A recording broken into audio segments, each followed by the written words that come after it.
Coming this Halloween from SJS Direct, a darker shade of black, Spellbound. Get Spellbound, paperback or ebook at your favorite online bookseller this Halloween. A couple of weeks ago, people asked me to do a video about Colin Kappernick, the San Francisco 49er quarterback, who was sitting down while the national anthem was playing, saying that he was protesting all of the black men who were killed by police and the injustices done to black men by police. Now, I wasn't going to make any videos regarding it because I believe that David Carroll and Tommy Sotomayor pretty much made rock solid videos that pretty much said everything I was going to say in a video, and I thought me making that video would be redundant. However, after sitting down and talking with my family member on the train about this whole Colin Kaepernick situation, I began to connect the dots regarding your Colin Kaepernick and individuals like your Jesse Williams and your Barack Obama. Because if you look at Colin Kaepernick, Jesse Williams, and Barack Obama and connect the dots, you'll see how the Negro has pretty much fallen for the exact same okey doke again and again and again. And the sad part is that this Negro fell for the same okey doke just a few months after your Jesse Williams sat there on the BET Minstrel Awards, made that speech using the exact same talking points that your Colin Kaepernick used, and using the same platform that your Colin Kaepernick is using right now. Now, how do these two guys relate to each other?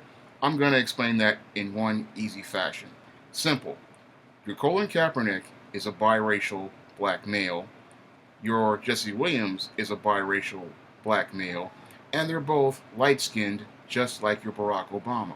All three are using the exact same play from the exact same playbook to exploit the Negro. Unfortunately, the Negro is too caught up in his emotions regarding these race situations to see how these three biracial men are pushing the exact same narrative. Because when you look at all three of them, they all three come from the same background. Your Colin Kaepernick was pretty much raised not in the black community, even though he's biracial, but he was raised in the white community. Same thing with your Jesse Williams, same thing with your Barack Obama. And all three are pretty much, they are using the black community to springboard themselves onto a national stage. And the sad part is, again, a couple of months ago, your Jesse Williams, when he accepted that humanitarian award from the BET Minstrel Awards, was doing the exact same thing when he made that speech. He was using the black community's own emotions and their own emotional response to light-skinned people to springboard himself onto a higher platform. And that's what Colin Kaepernick is doing right now. He's using the Negro's own emotions regarding race and politics to springboard himself onto a national stage. Now, your Colin Kaepernick is a mediocre NFL quarterback, and he's using race as a way to not only spring himself onto this national stage, but as a way to secure his job, because he knows if he plays the race card in defense mode, then the owners of the San Francisco 49ers will not be able to hold him accountable for his performance. So what he does is he comes out here, grows his hair out, grows a beard, comes out here, sits down for the national anthem, and says he's protesting these black men who have been killed by police. And because he's a light-skinned Negro male, and Negro women love themselves some light-skinned males, and some of these Negroes love light-skinned guys, they're coming out and saying, oh, Colin Kaepernick is a real brother. Colin Kaepernick is pro-black. Colin Kaepernick has my back.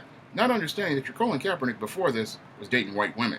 So how is he having your back if this was not his political position from day one? Now, if this guy's political position was this from day one, you would think this guy would be available to be sitting here protesting when Mike Brown was killed, when Eric Garner was choked out, and when Alton Sterling and Philando Castile were murdered. You'd think this guy would have been making his protest, again, way back in 2014 after that grand jury made that decision with Eric Garner and Michael Brown. So that tells us that this guy is disingenuous. He's just as disingenuous as your Jesse Williams was just a couple of months ago on that BET Minstrel Awards, where he gave that speech that, again, played up to the emotions of Negroes and Negro women, and because they saw a light-skinned biracial male sitting there and talking the points that they wanted to hear, they were all like, Jesse Williams is a real guy. He's real. He's from the streets. He understands my issues. No, he's just making talking points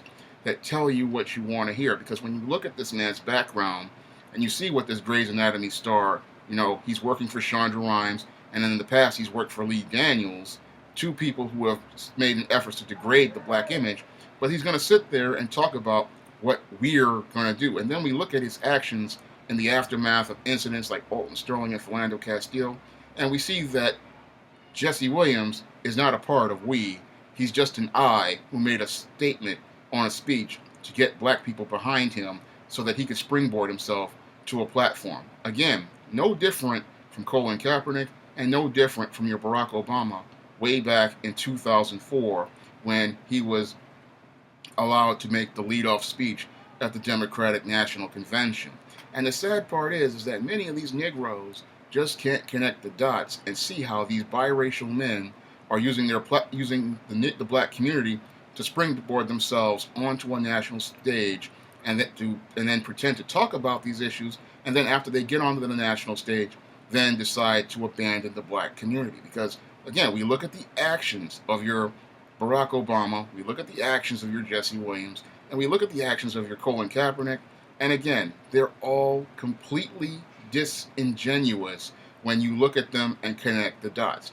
All of them, again, biracial men, all of them coming from white mothers and pretty much black fathers, all of them having a white mother, all of them coming from middle-class backgrounds, and all of them using the black community as a springboard to move themselves onto a national stage where they talk about black issues for all of a couple of seconds, and then after they get where they want to go, they then abandon the black community.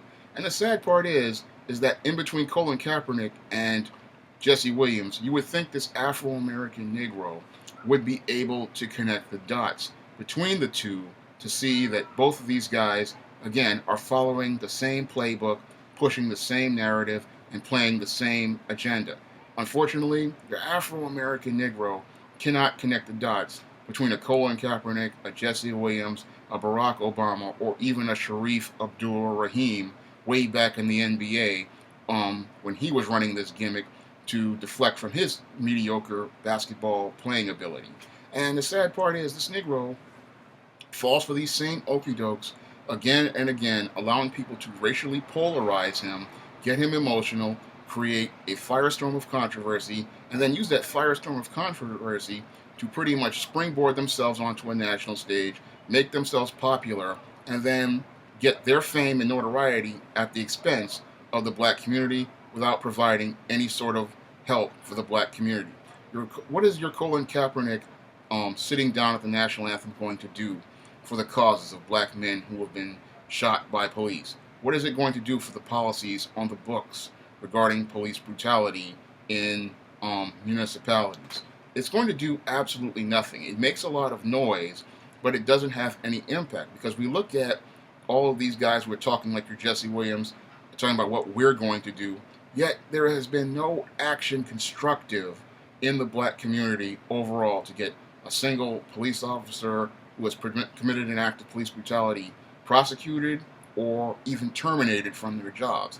If these guys, in their attempts to get this issue on a platform were serious, again, you would think they would be out here creating a political platform to get these issues addressed. You think they'd be talking to politicians to get these issues addressed. No, what they're going to do is they're going to use the Negro as part of their publicity campaign to get sound bites and make statements that are going to make them popular, and then after they get their popularity, pretty much abandon the black community, leaving the black community in the same state it was in before these guys came to the scene. But all they're doing is making sure that they're getting fame at the expense of this Negro. And because the Negro loves themselves some light-skinned folks, they can't see how these biracial hustlers are running the same game and the same play again and again and again, getting themselves ahead at their expense. That's all I have to say for this video. You can comment, rate, and subscribe.